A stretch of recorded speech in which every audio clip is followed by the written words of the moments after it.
الشيطان الرجيم. بسم الله الرحمن الرحيم.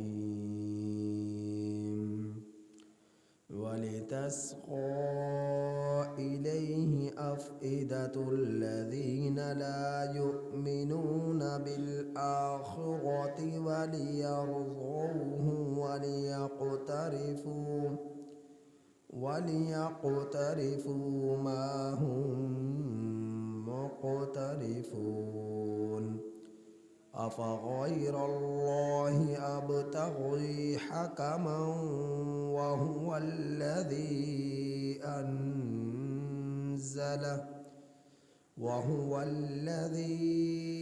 أنزل إليكم الكتاب مفصلا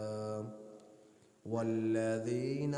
آتيناهم الكتاب يعلمون أنه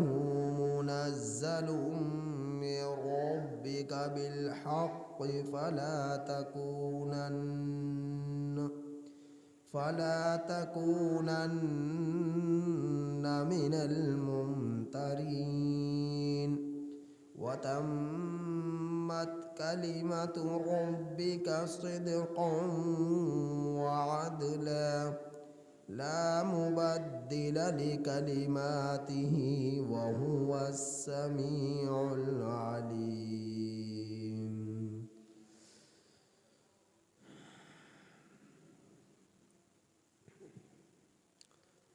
یہ سورۃ الانعام کی آیت نمبر 113 تا 115 آپ حضرات کے سامنے تلاوت ہے۔ ان آیات کریمہ کا ترجمہ یہ ہے وَلِتَصْغَى، اور تاکہ مائل ہو، الیہ، اس کی طرف، افئدۃ الذین، ان لوگوں کے دل، لا یؤمنون بالآخرۃ، وہ لوگ جو آخرت پر ایمان نہیں رکھتے، اور تاکہ مائل ہو اس کی طرف ان لوگوں کے دل کہ جو آخرت پر ایمان نہیں رکھتے، وَلِيَرْضَوْهُ، اور تاکہ وہ لوگ اس کو پسند کریں، وَلِيَقْتَرِفُوا، اور تاکہ وہ لوگ کمائیں، مَا هُمْ مُقْتَرِفُونَ، جو کچھ وہ لوگ کما سکتے ہیں۔ أَفَغَيْرَ اللَّهِ أَبْتَغِي حَكَمًا، کیا میں اللہ کے سوا فیصل تلاش کروں؟ کیا میں اللہ کے سوا، کیا پس اللہ کے سوا، ابتغی، میں تلاش کروں، حکما، حکم، ثالث، وَهُوَ الَّذِي، حالانکہ اللہ وہ ذات ہے کہ جس نے انزل الیکم الکتاب مفصلا، کہ جس نے اتارا تمہاری طرف کتاب کو تفصیلی، والذین، اور وہ لوگ، آتیناہم الکتاب، کہ جن کو ہم نے دی کتاب، یعلمون، وہ جانتے ہیں، انہ منزل من ربک، کہ بے شک یہ اتارا ہوا ہے تیرے رب کی طرف سے، بالحق، حق کے ساتھ، فلا تکونن من الممترین، اور نہ ہو جائیں آپ شک کرنے والوں میں سے، وتمت کلمۃ ربک، اور مکمل ہو گیا تیرا رب کا فیصلہ، صدقا، سچائی کے ساتھ، وعدلا، اور انصاف کے ساتھ، لا مبدل لکلماتہ، اس کے فیصلے کو کوئی تبدیل نہیں کر سکتا، وَهُوَ السَّمِيعُ الْعَلِيمُ، اور وہ اللہ خوب سننے والا ہے، خوب جانتا ہے۔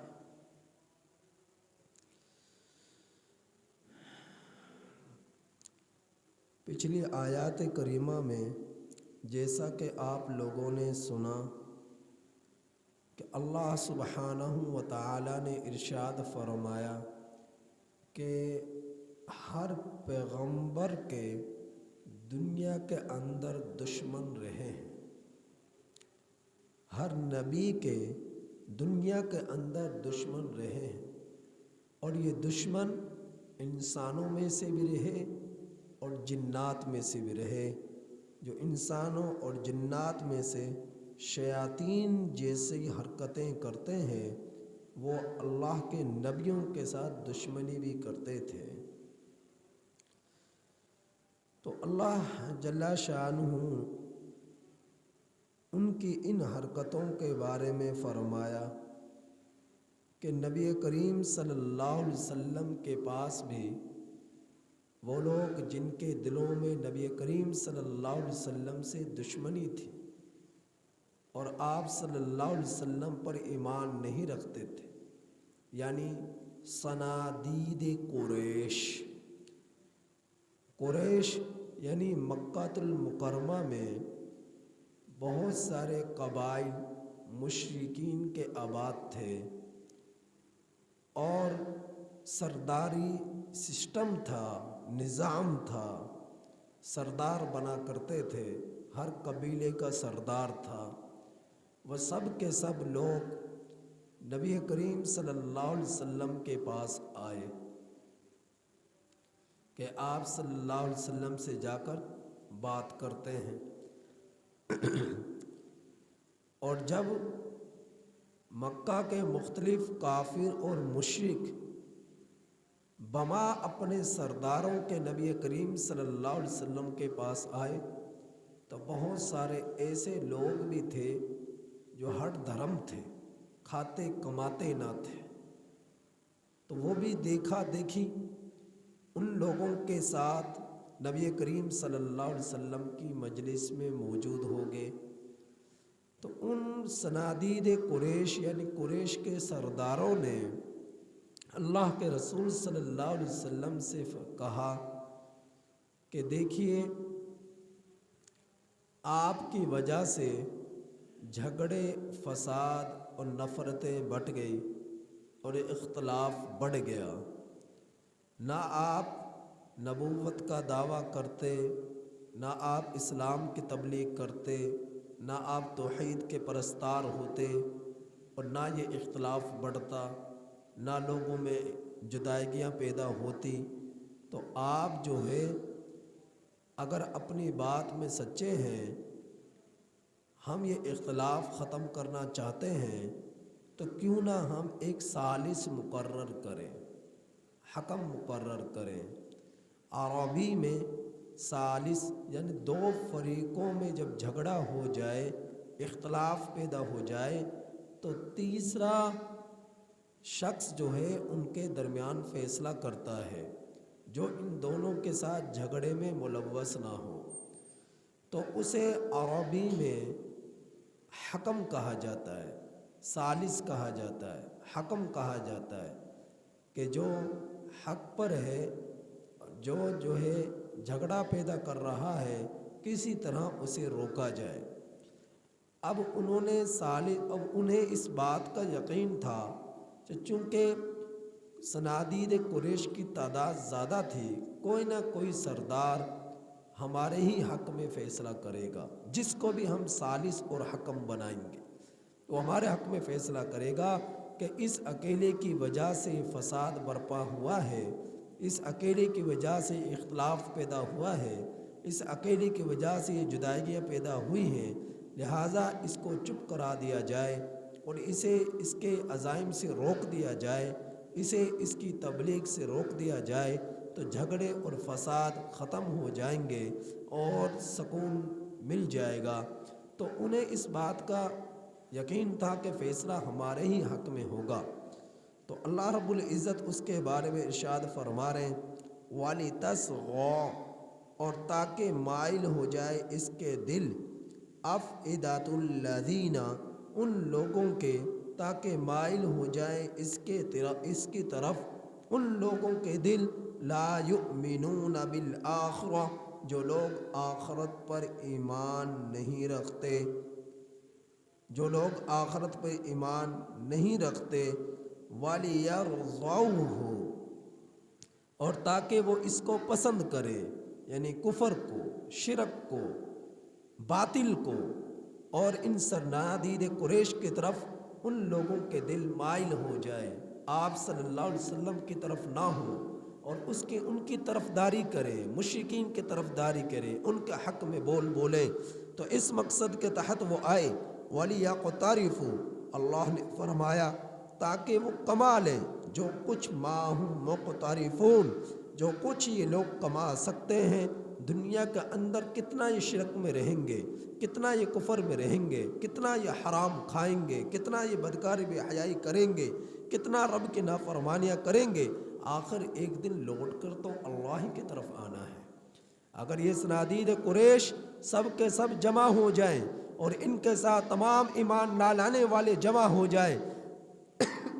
اور ایمان نہ لانے والے ان صنادید قریش کا ساتھ دینا شروع کر دیں تو کتنا دن ساتھ دیں گے، کتنے دن کفر پر جمیں گے، کتنے دن شرک کریں گے؟ تو اللہ کے رسول صلی اللہ علیہ وسلم نے فرمایا یہ ان کا مقصد تھا۔ نبی نے فرمایا افغیر اللہ ابتغی حکما، کیا پس اللہ کے سوا ابتغی میں تلاش کروں، حکما فیصلہ کرنے والا، ثالث حکم، اللہ کے سوا میں کسی اور کو تلاش کروں؟ میرا حاکم، میرا حکم، میرا ثالث اللہ سبحانہ وتعالی کی ذات ہے۔ جب اللہ میرا ثالث ہے تو مجھے کسی صنادید قریش میں سے کسی سردار کی ضرورت نہیں، کسی جو ہے امیر کی ضرورت نہیں، کسی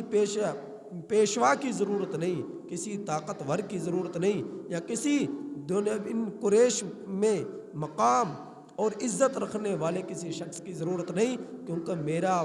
فیصل،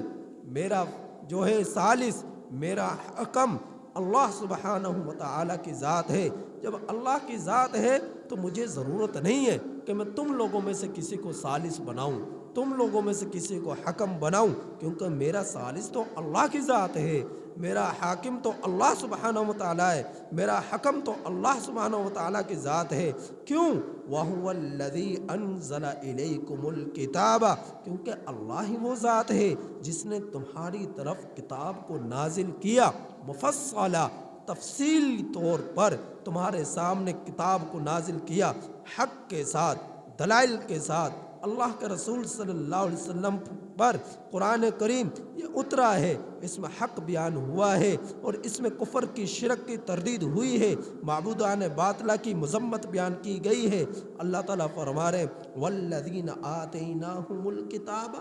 اور وہ لوگ جن کو ہم نے دی کتاب وہ تو جانتے ہیں۔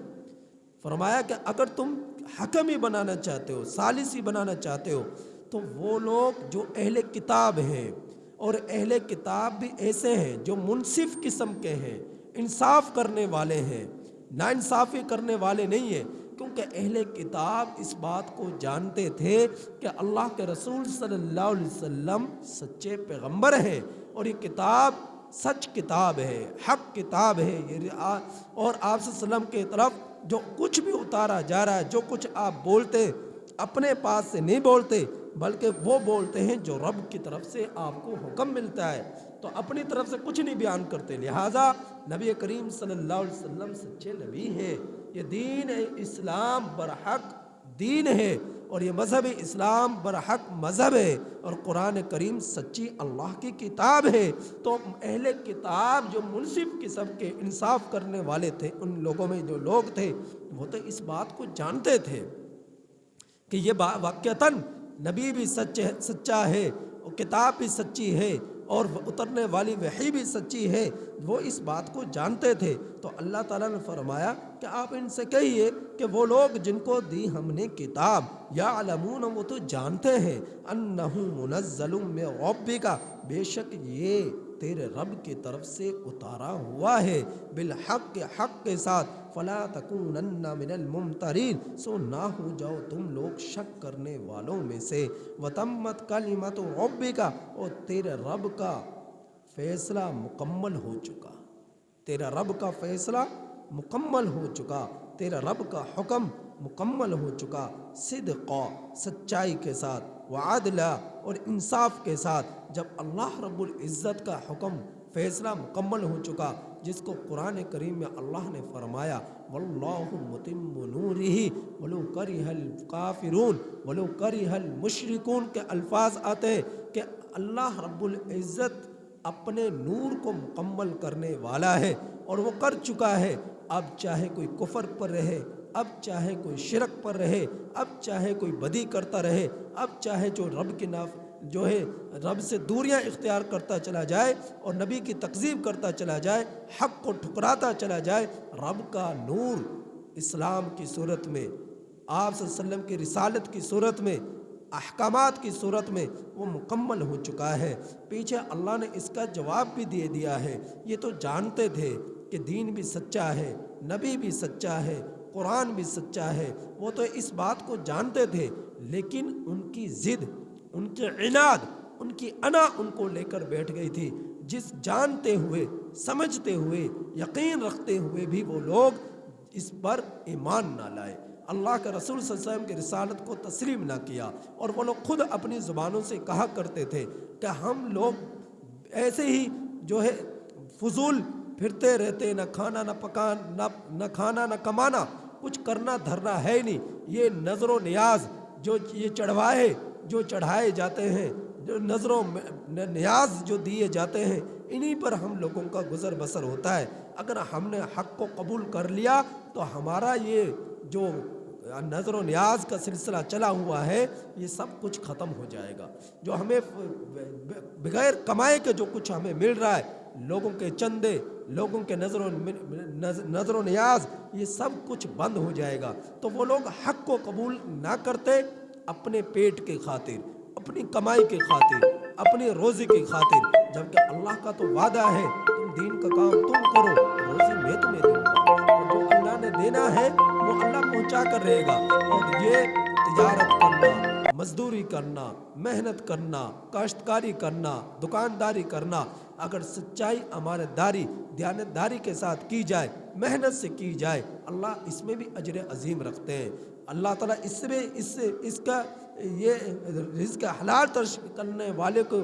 بھی عبادت میں شمار فرماتے ہیں تو اللہ تعالیٰ فرما رہے کہ یہ لوگ تو اس وجہ سے ایمان نہیں لائے اس وجہ سے حق کو تسلیم نہیں کیا کہ کہیں ان لوگوں کی چودراہٹیں ختم نہ ہو جائیں سرداریاں ختم نہ ہو جائیں نظر و نیاز ختم نہ ہو جائے تو اللہ تعالیٰ فرما رہے اللہ کا دین مکمل ہونا تھا وہ ہو چکا نبی کا دین مکمل ہونا تھا وہ ہو چکا قرآن نے اترنا تھا وہ تکمیل کو پہنچ چکا لہٰذا اب جب اللہ نے احکامات نازل کر دیے دین مکمل کر دیا اور اللہ کا حکم پورا ہو چکا لا مبدل لکلماتی اب کوئی اللہ کے فیصلے کو تبدیل نہیں کر سکتا اللہ کے حکم کو تبدیل نہیں کر سکتا اللہ کے احکامات کو تبدیل نہیں کر سکتا وَهُوَ السَّمِيعُ الْعَلِيمُ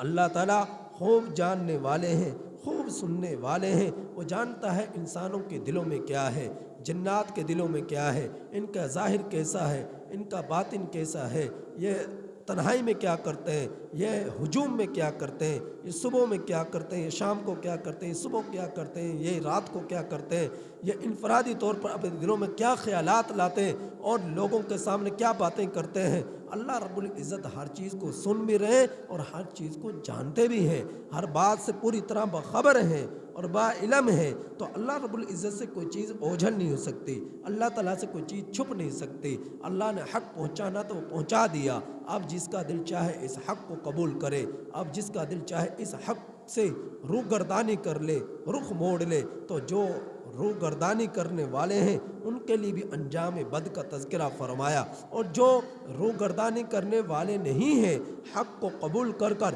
حق پر عمل کرنے والے ہیں دین اسلام پر مذہب اسلام پر آپ صلی اللہ علیہ وسلم کی طریقوں کو اپنی زندگی میں ڈھالنے والے ہیں، قرآن اور سنت کے مطابق زندگی گزارنے والے ہیں، یقیناً اللہ رب العزت ان پر رحم فرمائے گا اور جنت کی طرف ان کے قدموں کو بڑھائے گا اور جنت کو ان کے قریب کرے گا اور اپنی خوشنودگی کو ان کے قریب کرے گا اور جہنم کو ان سے دور کرے گا۔ تو اللہ رب العزت نے یہ فیصلہ دنیا میں ہی سنا دیا، جو حق کو قبول کر کر حق کے ساتھ دنیا میں چلا گیا، ایمان اور سلامتی کے ساتھ دنیا سے چلا گیا، اللہ رب العزت اسے ضرور جنت میں داخل فرمائیں گے۔ لیکن جس نے حق کو ٹھکرا کر، کفر کو اختیار کر کر جہنم کو اپنے آپ کو قریب کر لیا، اللہ ایسے لوگوں پر جنت کو حرام کر دیتا ہے اور جہنم کو حلال کر دیتا ہے، اور پھر ان لوگوں کا ٹھکانہ جہنم بن جاتا ہے۔ اللہ تعالیٰ سے دعا ہے کہ اللہ تعالیٰ ہم لوگوں کے ایمان کی حفاظت فرمائے، اسلام کی حفاظت فرمائے، اعمال حسنہ کی حفاظت فرمائے اور ٹوٹی پھوٹی عبادات کو قبول فرمائے، قرآن کریم کی کامل سمجھ نصیب فرمائے۔